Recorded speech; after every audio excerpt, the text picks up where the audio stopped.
Contrary to popular belief that desire is the root of all suffering, I am here to say that desire is the way to destiny, the beginning of all creation.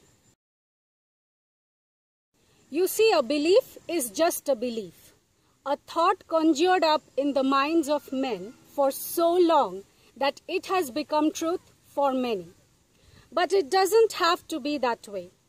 If we can re-examine our beliefs for their validity, show evidence to their contrary, new beliefs can emerge that serve us as a species instead of putting us at a place of inner self-conflict, by dint of which we can expand consciously as humans, challenging the old dysfunctional belief systems with new evolving thought patterns, purging, cleansing, and eliminating the dysfunction that does not serve us anymore. To understand this better, watch my video titled "Beliefs are the Root of All Suffering." And so, instead of believing desire is the root of all evil, how about we think that desire is the beginning of all creation? How will life look then? How will our reality shift?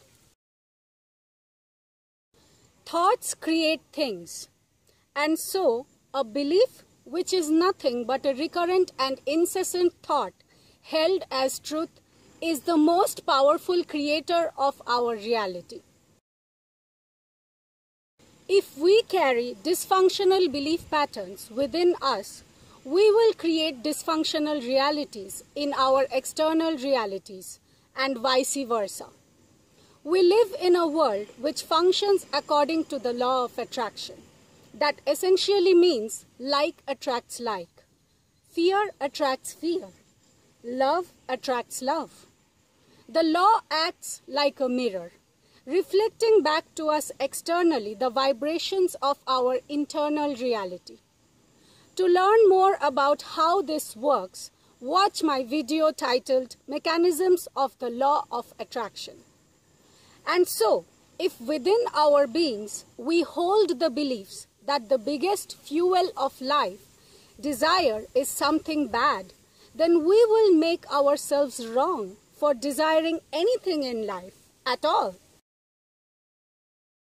And since not everyone is a good controller of their reality, people would still go for their desires in spite of its negative connotation. But instead of ending up with a positive outcome, chances are more that there will be a negative one. And so the prophecy that desire is the root of all evil will reaffirm itself. Desire is what fuels the soul. It causes our expansion, creation.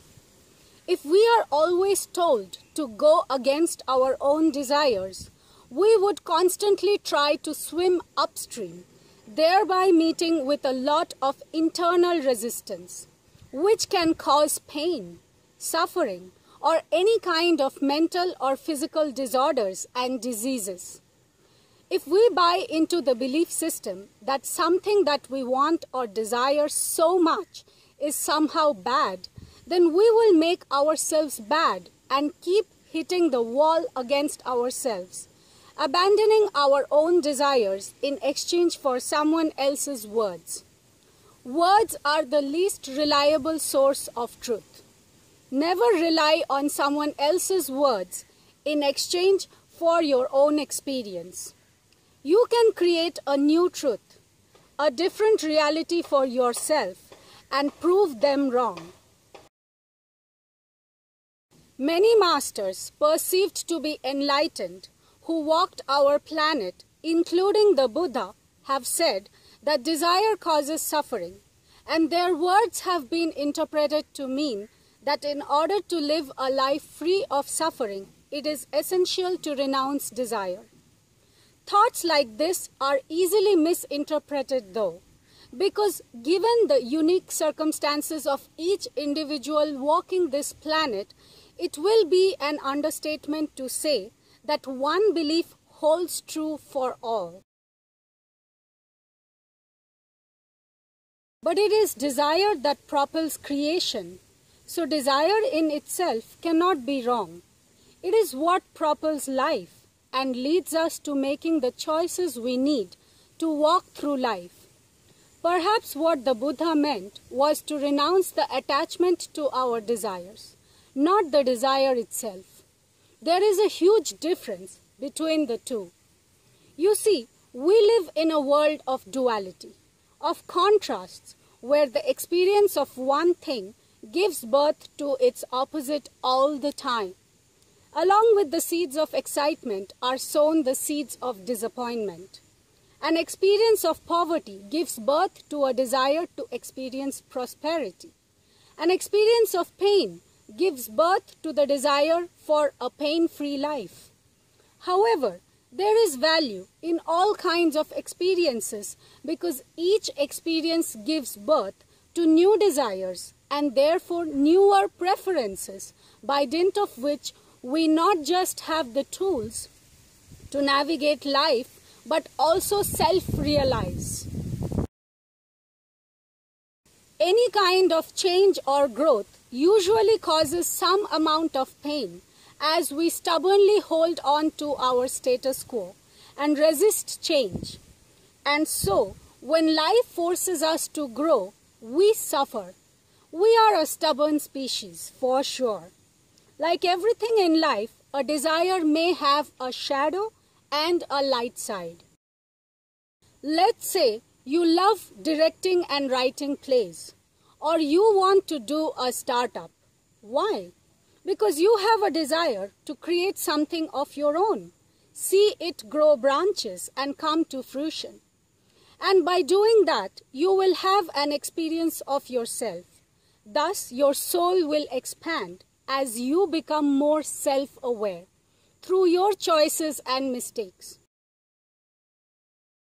Why do you like to travel, read literature, or write poetry? Because you desire knowledge, the thrill of challenging the mind by exploring different truths and belief systems, so you can come to a higher understanding of yourself, of life, etc.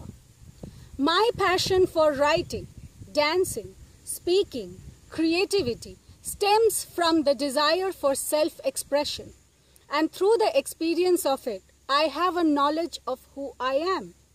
Desire fuels all life choices. Those who believe desire causes suffering and hence try to renounce desire are essentially desiring not to suffer, not to experience pain. So that is also a desire.